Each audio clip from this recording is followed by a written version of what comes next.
네, 안녕하세요. 장교연기관 현지조사에 의해 강의를 맡게 된 사단법인 복지마을 대표이사 장봉석입니다.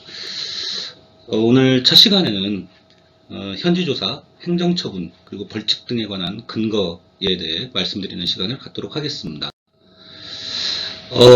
총 목차는 4가지로 구성이 되어 있습니다. 방금 말씀드렸던 현지조사, 행정처분, 벌칙 등에 관한 근거, 두 번째로는 현지조사와 행정법, 그리고 세 번째로는 현지조사 관련 사례, 그리고 마지막으로 주요 쟁점에 대한 견해와 평가, 그리고 전망에 대해서 진행을 하게 될 텐데, 오늘은 그 첫 번째 시간으로 이 근거에 대해서 좀 살펴보는 시간을 갖도록 하겠습니다. 이 현지조사 등에 대한 이 법적 근거는 총 10가지입니다. 사회복지사업법 시행규칙 별표 4, 그리고 사회복지사업법상의 벌칙, 또 노인복지법 제43조, 노인복지법 시행규칙 별표 11, 그리고 노인복지법상의 벌칙, 또 노인장기요양보험법 제37조의 지정취소 사유에 관한 사항, 또 같은 법 시행규칙 별표 2, 또 같은 법 제37조 2에 있는 과징금에 관한 규정, 그리고 같은 법 제43조 부당이득의 징수, 그리고 마지막으로 노인장기요양보험법상의 벌칙이 되겠습니다. 먼저 사회복지사업법 시행규칙 별표 4에 대해서 좀 말씀을 드리겠습니다. 죄송합니다. 이 별표 4는 이 벌칙에 대한 일반 기준에 대해서, 그리고 개별 기준에 대해서 규정하고 있는데, 이건 꼭 장기요양 현지조사와 관련이 되어 있는 것은 아닙니다. 다만 이 노인장기요양보험제도라고 하는 것이 노인복지법과 관련이 있고, 또 노인복지법은 사회복지사업법을 근간으로 하고 있기 때문에 이 사회복지사업법에 나와 있는 이 벌칙에 대해서 조금 간략하게 살펴볼 필요가 있다라고 말씀드릴 수 있겠습니다. 첫 번째로 위반행위의 차수, 즉 횟수입니다. 이 횟수에 따른 행정처분 기준은 최근 3년간 성폭력 범죄의 경우에는 5년입니다. 같은 위반행위로 행정처분을 받은 경우에 적용하도록 되어 있고요. 행정처분의 적용일은 같은 위반행위에 대한 행정처분일과 그다음에 재적발일을 기준으로 하고 있습니다. 동시에 2가지 이상 위반행위가 있을 때는 가장 중한 위반행위에 대해서 처분 기준을 적용하도록 하고 있고요. 위반행위가 4가지 이상이거나 시설 거주자에 대한 학대, 성폭력 등 중대한 불법행위로 인해 시설의 정상적인 운영이 불가능하다고 인정되는 때에는 이 뒤에 나올 개별 기준에도 불구하고 1차 위반 시라도 시설 폐쇄를 명할 수 있도록 하고 있습니다. 위반행위가 시설장 교체나 시설 폐쇄 명령에 해당된다고 하더라도 그 위반의 정도가 경미하거나 기타 상당한 사유가 있다라고 인정되는 경우에는 시설장 교체 대신 개선 명령, 또 시설 폐쇄 대신 시설장 교체를 명할 수 있는데 각각 1회에 한한다도록 하고 있습니다. 그리고 이때의 처분은 차수 산정에는 포함하지 않도록 하고 있습니다. 자, 그러면 이 개별 기준은 어떻게 되어 있느냐라고 했을 때, 사회복지시설의 설치 기준 비달, 또 사회복지법인이나 비영리 법인의 설립 허가가 취소되는 경우 그 운영하는 사회복지시설, 또 설치 목적 달성이나 기타 사유로 인해 더 이상 운영이 필요가 없다라고 인정되는 경우, 회계부정이나 불법행위, 그 밖에 부당행위가 있는 경우로서 총 4가지가 세부적으로 다시 열거가 되어 있죠. 국가나 지자체의 보조금, 후원금을 용도 이외로 사용한 경우, 또 회계장부에 미기재, 허위기재한 경우, 그 밖에 회계나 시설 운영과 관련된 부당행위가 발생한 경우, 그리고 시설 거주자에 대한 인권을 침해한 경우가 여기에 해당되겠습니다. 또 사회복지시설 설치 신고를 하지 않고 설치 운영한 경우, 시설 운영위원회를 설치하지 않거나 운영하지 않은 경우, 정당한 이유 없이 행정관청의 지도 감독에 대해 보고자료나 자료 제출을 하지 않거나 거짓으로 한 경우, 정당한 이유 없이 행정관청의 지도 감독에 대해 검사 질문을 거부, 방해하거나 기피한 경우, 이런 경우들이 벌칙에 해당하는 규정이 되겠습니다. 이 벌칙이라고는 하고 있지만 실제로는 이것은 행정처분이라고 보시면 되겠고요. 이 행정처분의 기준은 통상적으로 개선명령, 그리고 시설장 교체, 그리고 시설 폐쇄 이렇게 되어 있다는 점 참고하시면 되겠습니다. 예, 대부분은 뭐 개선명령으로 되어 있지만 지금 2번이나 3번 2호, 3호입니다. 같은 경우에는 1차 위반 시에도 바로 시설 폐쇄가 가능하다는 점 참고하셔서 보시면 되겠습니다. 사실 사회복지사업법이 이 행정처분이 이대로 적용이 돼가지고 시행되는 사례는 그렇게 현재 많지 않습니다. 그리고 실제로 이 시군구나 이런 지자체가 지도점검을 하는 경우에 사회복지사업법에서는 이렇게 뭐 개선명령, 시설장 교체, 시설 폐쇄 이렇게 하고 있지만 실제로 나오는 것은 뭐 주의라든가 경고 뭐 이런 처분들이 많이 나오죠. 근데 주의, 경고 이런 처분들은 실제로 법적인 근거를 가지고 있지 않다라고 하는 점, 이런 부분들도 참고를 하시면 되겠습니다. 네. 그러면 예를 들어서 그 지자체가 어떤 사회복지시설에 대해서 주의명령을 내렸다라고 했을 때 그 다음에 똑같은 처분을 가지고 똑같은 사유를 가지고 같은 처분을 받았다고 하면 또 어떻게 되느냐? 법적 근거가 없는 처분이기 때문에 다시 처분을 받는다고 하더라도 큰 의미는 없지 않을까라고 판단이 됩니다.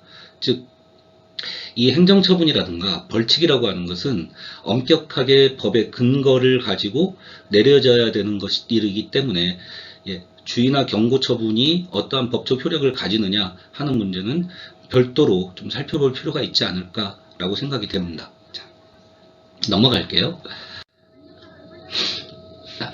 그 다음에 9번째 성폭력 범죄나 아동 청소년 대상 성폭력 범죄.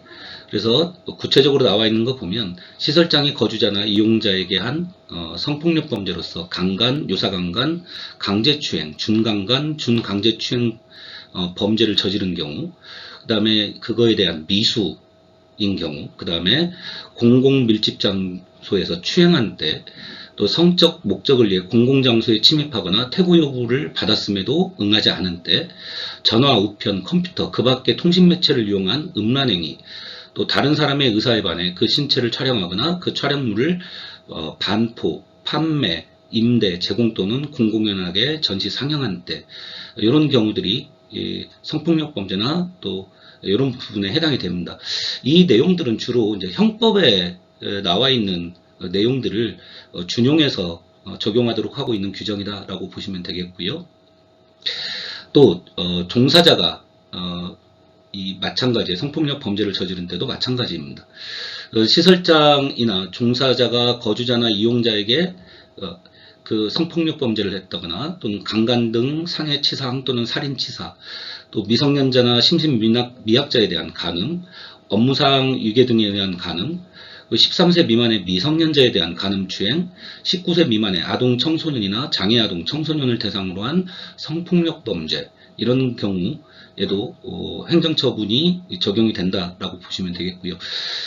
이런 지금 형법상 나와 있는 범죄는 이 사회복지사업법상 그 행정처분의 대상이 되기도 하지만 이와는 별도로 또 형법상 처벌을 받을 수 있다라고 하는 거 알아두셨으면 좋겠습니다. 거주자나 이용자 간의 성폭력 범죄가 발생한 경우, 이런 경우도 해당됩니다. 그리고 10번째로 시설이 1년 이상 휴지 상태로서 시장 군수구청장이 재개를 권고했음에도 불구하고 재개하지 않은 경우에 6개월 내에 이건 개선명령을 하도록 되어 있고, 만약에 이에 응하지 않으면 시설 폐쇄가 된다는 점 참고하시면 되겠습니다. 자, 그런데 이러한 그 행정처분의 기준은 시설장이나 시설에 대한 처분으로서 시설장의 인면이나 시설 운영에 관한 법률상 사실상 최종 권한을 갖고 있는 사회복지법인에 대해서는 어떤 제재도 하고 있지 않습니다. 즉, 어떤 시설에서 발생한 회계부정이 시설이 아니라 법인 차원에서 이루어진 일이라고 한다면 이것은 뭐 개선명령이나 또 시설상 교체 또는 시설 폐쇄 문제가 아니라 오히려 이사교체나 법인 폐쇄 측면에서 다뤄져야 되는데, 이거에 대한 법적 근거를 가지고 있지 않은 점은 좀 문제가 있다라고 보시면 되겠습니다. 자, 다음으로는 사회복지사업법상의 벌칙입니다. 이건 뭐 특별하게 설명드릴 내용보다는 이 사회복지사업법상 벌칙이라고 이렇게 얘기를 하고 있을 때는 이때의 벌칙은 형법상 벌칙과 똑같은 의미입니다. 즉 다시 말씀드려서 지금 맨 위에 나와 있는 것처럼 5년 이하의 징역이나 1,500만 원 이하의 벌금이라고 했을 때 이때 징역 또는 벌금은 형법에서 말하는 징역 또는 벌금을 의미합니다. 조금 부연적으로 설명을 드리면 형법상 이 벌이라고 하는 형벌이라고 하는 데에는 크게 세 가지 유형이 있습니다. 일반적으로 신체형, 그리고 재산형, 그리고 명예형이라고 하는 이 세 가지 유형으로 구분이 되고, 다시 이 신체형은 징역, 그리고 금고, 구류, 그리고 재산형으로는 몰수, 벌금, 과료, 그리고 명예형으로는 자격 취소, 자격 정지라고 하는 이 8가지 형태가 구분이 되어 있는데, 여기에서 보시는 바와 같이 징역이라고 했을 때는 신체형을 말하는 거고, 벌금이라고 했을 때는 형법상 재산형 이 형벌을 의미하는 겁니다. 그래서 만일 이 사회복지사업법상의 벌칙을 받았다라고 했을 때는 형법에서와 마찬가지로 범죄자가 되고 전과자가 될 수 있다는 점 알아두셨으면 좋겠고요. 당연히 징역이나 벌금이라고 할 때에는 법인에게 이 징역이나 벌금을 부과하는 게 아니고 그 법인의 대표 또는 시설의 장 또는 시설의 종사자라고 하는 자연인에게 이 벌칙을 부과한다는 점도 꼭 알아두셨으면 좋겠습니다. 자, 세 번째로는 노인복지법 제43조입니다.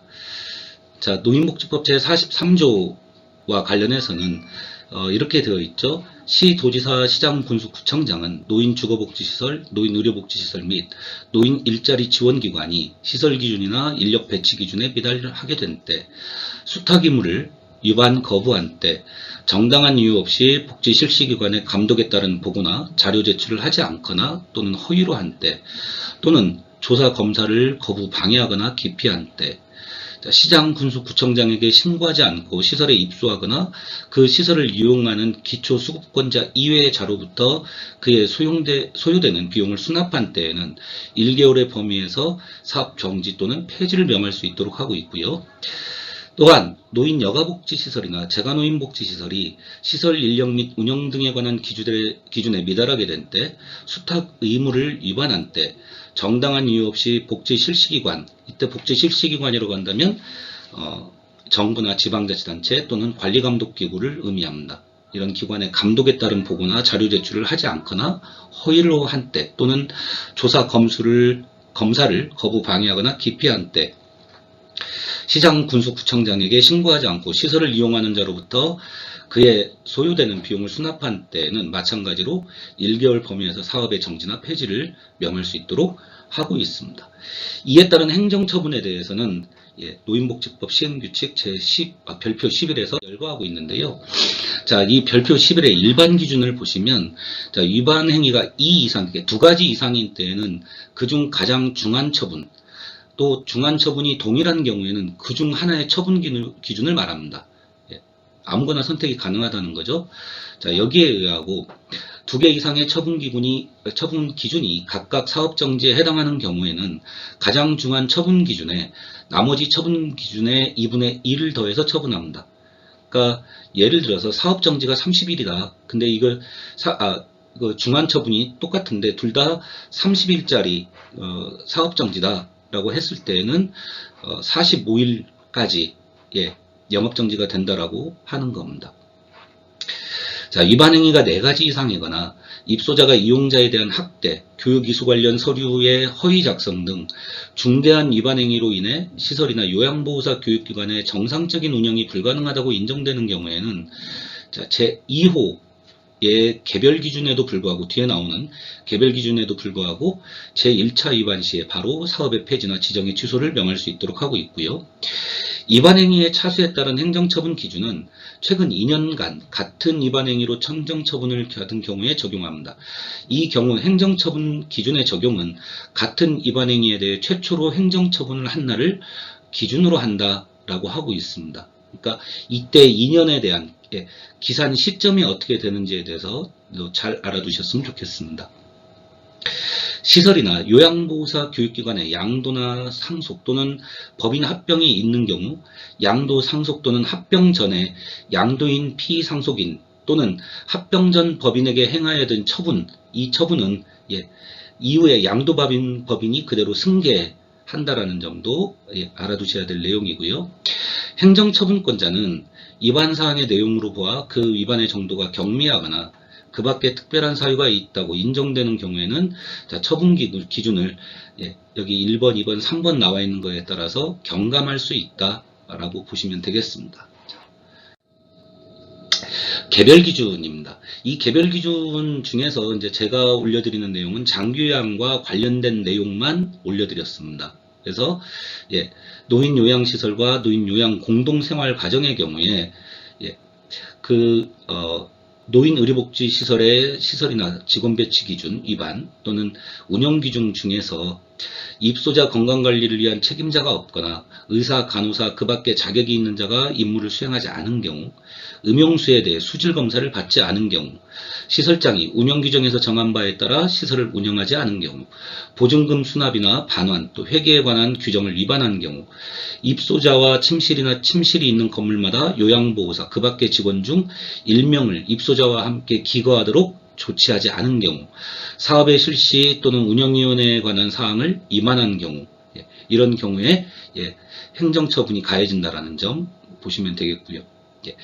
여기에서 나오는 지금 1차 같은 경우에 경고 이렇게 돼 있지만 아까 사회복지사업법을 근거로 하는 것과 노인복지법을 근거로 하는 것이 다르다라는 점 이것도 알아두셨으면 좋겠습니다. 무슨 말씀이냐면 앞에서 제가 사회복지사업법 위반으로 예를 들어서 주의라든가 경고라든가 하는 처분이 내려졌다면 이것은 효력이 없다라고 말씀을 드렸지만 노인복지법을 근거로 해서 경고가 나왔다라고 한다면 이것은 똑같은 경고임에도 불구하고 법적 근거가 다르기 때문에 이건 법적 근거가 있죠. 노인복지법은. 그래서 이건 법적 의미를 갖는 거다라고 보시면 되겠습니다.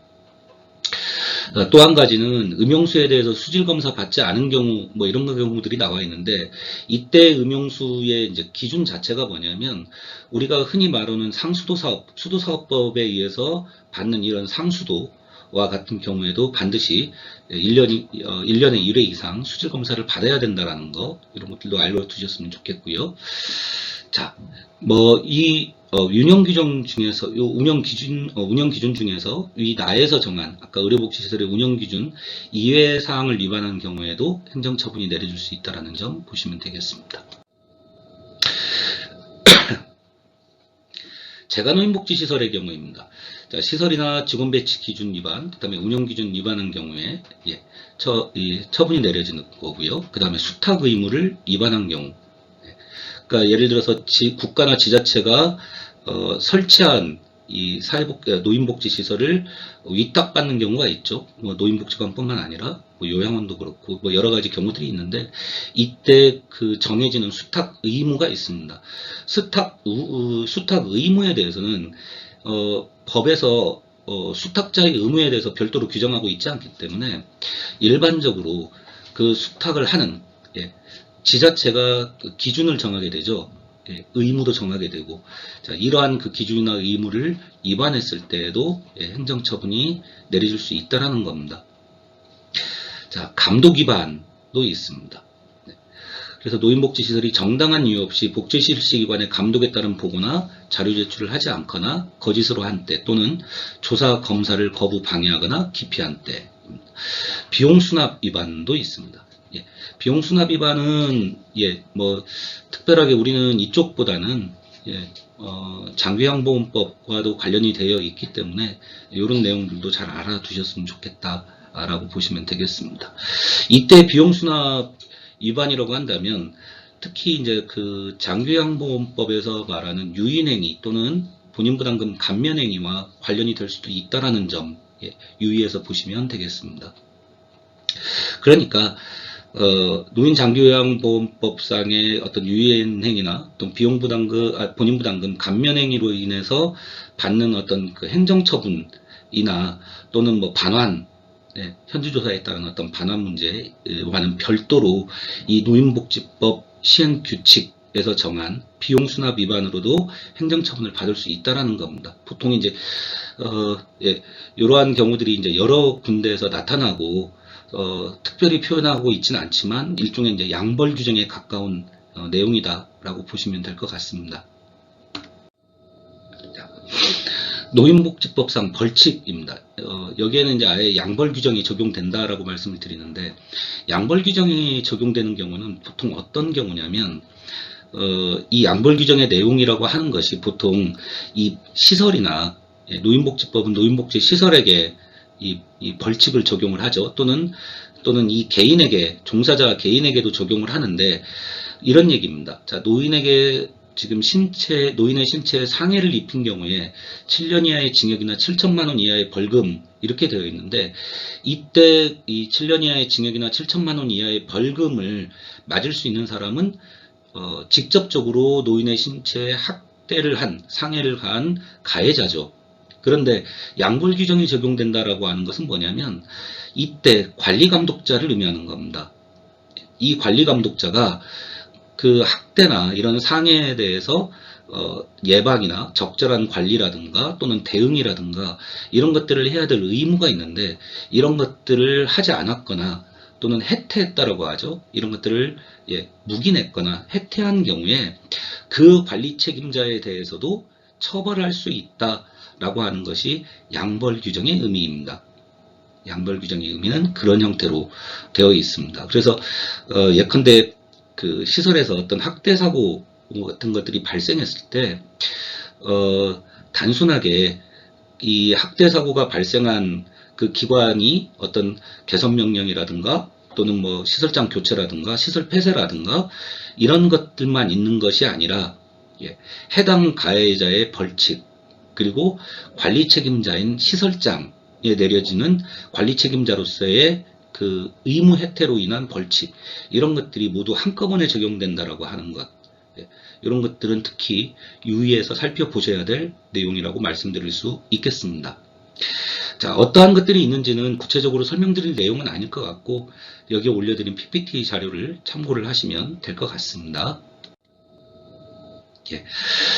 또 과태료 규정도 있습니다. 과태료는 뭐 양벌 규정이 적용되는 것도 아니고, 이 과태료라고 하는 것은 그 형법상 형벌이 아닙니다. 이건 행정법상 벌칙이기 때문에 조금 성격을 달리하는 거고, 어찌됐든 그래서 노인복지법에도 이 과태료에 관한 사항들이 규정이 되어 있다라고 보시면 되겠습니다.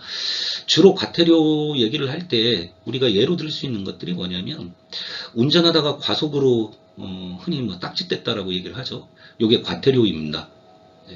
이런 것들이 과태료이고, 이런 것들은 전과 기록에 남거나 그런 것들이 아니죠. 일단 행정벌의 일종으로 되어 있습니다. 어쨌든 이러한 과태료 처분이 있다라는 거, 이것도 알아두시기 바랍니다. 자, 노인장기요양법 보험법으로 넘어오겠습니다. 먼저 37조는 지정 취소에 관해서 규정하고 있습니다. 장기요양기관이 거짓이나 그 밖에 부정한 방법으로 지정받은 경우, 급여 외 행위를 제공한 경우, 이 급여 외 행위에 대해서는 나중에 다시 설명을 드리도록 할게요. 장기요양기관 지정 기준에 적합하지 않은 경우, 또 장기요양기관을 설치할 수 없는 결격사유가 있는 자가 기관을 설치한 경우, 대부분 결격사유라고 한다면 이런 것들입니다. 미성년자가 뭐 장기요양기관을 설치할 수 없죠. 또는 그 민법상 피성년 후견인이라고 하죠. 이런 사람들이 기관을 설치할 수 없습니다. 또한 아까 앞에서 봤던 이 사회복지사업법이나 노인복지법 이런 것들에 대한 위반으로 처벌받았던 사람들, 이런 분들도 결격 사유가 있다라고 봐야 되겠죠. 그래서 이런 분들이 기관을 설치한 경우에 해당이 되고요. 정당한 사유 없이 장기요양 급여를 거부한 경우, 여기에서 좀 논란이 될 수 있는 것은 도대체 정당한 사유라는 것이 뭐냐라고 하는 부분에 얼마든지 문제가 될 수 있을 겁니다. 이 부분에 대해서도 뒤에 가서 예가 하나 있기 때문에 사례를 가지고 좀 설명을 드릴게요. 영리를 목적으로 본인 일부 부담금을 면제하거나 감경하는 행위를 한 경우 역시 마찬가지로 여기에서 중요한 것은 뭐냐면 영리를 목적으로라고 하는 규정입니다. 그러니까 단순히 본인 일부 부담금을 면제하거나 감경하는 행위가 지정 취소 사유가 되느냐 하는 부분을 살펴볼 필요가 있는 거죠. 왜냐하면 분명하게 영리를 목적으로 라고 하는 이 문구가 들어가 있기 때문에 그렇습니다. 이 부분도 뒤에 가서 사례로 말씀드릴게요. 영리를 목적으로 수급자를 속에 알선 또는 유인하는 행위, 또 이를 조장하는 행위를 한 경우, 자, 장교양기관의 장이 장교양요원에게 급여 외 행위의 제공을 요구하거나 수급자가 부담해야 할 본인 부담금의 전부 또는 일부를 부담하도록 요구한 경우, 폐업이나 휴업 신고를 하지 않고 1년 이상 장교양급여를 제공하지 않은 경우, 시정명령을 이행하지 않거나 회계 부정행위가 있는 경우, 정당한 사유 없이 평가를 거부 방해 또는 기피하는 경우, 거짓이나 그 밖의 부정한 방법으로 급여 비용을 청구한 경우, 부당 청구에 해당하는 내용이 되겠습니다. 자, 이런 경우에 지정 취소 사유가 된다라고 하는 점입니다. 또 보건복지부 장관이나 지자체 장이 요구한 급여의 제공 명세 등 장교양 급여에 관련된 자료 제출 등 명령에 따르지 않거나 거짓으로 자료 제출을 하거나 질문이나 검사를 거부 방해, 기피하거나 거짓으로 답변한 경우, 기관의 종사자 등이 수급자의 신체에 폭행을 가하거나 상해를 입힌 경우, 수급자에게 성적 수치심을 주는 성폭행, 성희롱 등 행위를 한 경우, 자신의 보호 감독을 받는 수급자를 유기하거나 의식주를 포함한 기본적 보호 및 치료를 소홀히 하는 방임 행위를 한 경우, 수급자를 위해 증여나 또는 이 지급된 이 금품을 목적 외의 용도에 사용한 경우, 폭언, 협박, 위협 등으로 수급자의 정신건강에 해를 끼치는 정서적 학대 행위를 한 경우, 업무 정지기간 중에 급여를 제공한 경우, 부가가치세법에 따른 사업자 등록이나 소득세법에 따른 사업자 등록이나 또는 고유번호가 말세된 경우가 있으면 지정을 취소하거나 6개월 범위에서 업무 정지를 명할 수 있도록 하고 있는데, 단 1번, 4번, 9번, 15번 및 16번의 경우에는 반드시 지정을 취소하도록 하고 있습니다. 이것을 이 앞에 것을 뭐라고 하냐면 재량행위라고 하고요, 뒤에 것을 기속행위라고 하는데, 이 재량행위와 기속행위는 좀 차이가 있습니다. 제가 이 재량행위나 지금 기속행위를 말씀드리는 이유는 나중에 함께 그 이야기를 나누게 될 현지조사와 관련해서 이 현지조사에서 추가로 어떤 조사를 요구하거나 또는 조사 기간을 연장하거나 하는 것들이 이게 재량행위냐 아니면 기속행위냐 하는 이런 부분들하고도 이제 연결이 되는 건데, 지금 이 경우 같으면 지금 지정을 취소하거나 업무 정지를 명할 수 있다라고 하는 것은 이 지자체 장에게 상당한 재량권이 부여되어 있죠. 그래서 이걸 재량행위라고 하는 거고요. 반드시 지정을 취소해야 된다라고 한다면 지자체에게 어떤 재량이 있는 것이 아니라 이 사유에 해당이 되면 반드시 지정 취소를 해야 되기 때문에 이런 것들은 재량권이 없는 기속행위다라고 이해를 하시면 되는 겁니다. 자, 이 재량행위와 기속행위에 대해서는 다시 말씀을 드리도록 할게요. 나중에 가서. 자, 장교양기관이 지정 취소나 폐쇄 명령을 받은 후 3년이 지나지 않은 경우, 또 업무 정지 명령을 받고 업무 정지 기간이 지나지 않은 경우, 또한 이 행정처분의 효과는 그 처분을 한 날로부터 3년간, 그래서 장교양기관을 양도한 경우에는 양수인, 법인이 합병된 경우에는 합병으로 신설되거나 합병 후 존속하는 법인, 장교양 폐업 후 같은 장소에서 장교양기관을 운영하는 자 중 종전에 행정 제재 처분을 받은 자나 그 배우자 또는 직계 혈족에게 승계하도록 되어 있습니다. 이 절차 진행 중에 1에서 3에 해당하는 자가 양수, 합병, 상속 등을 한 경우에도 승계 효과는 동일하게 적용되고, 이때 행정 제재 처분을 받았거나 그 절차가 진행 중인 자는 지체 없이 그 사실을 1에서 이 3에 해당하는 사람에게 알리도록 하고 있습니다.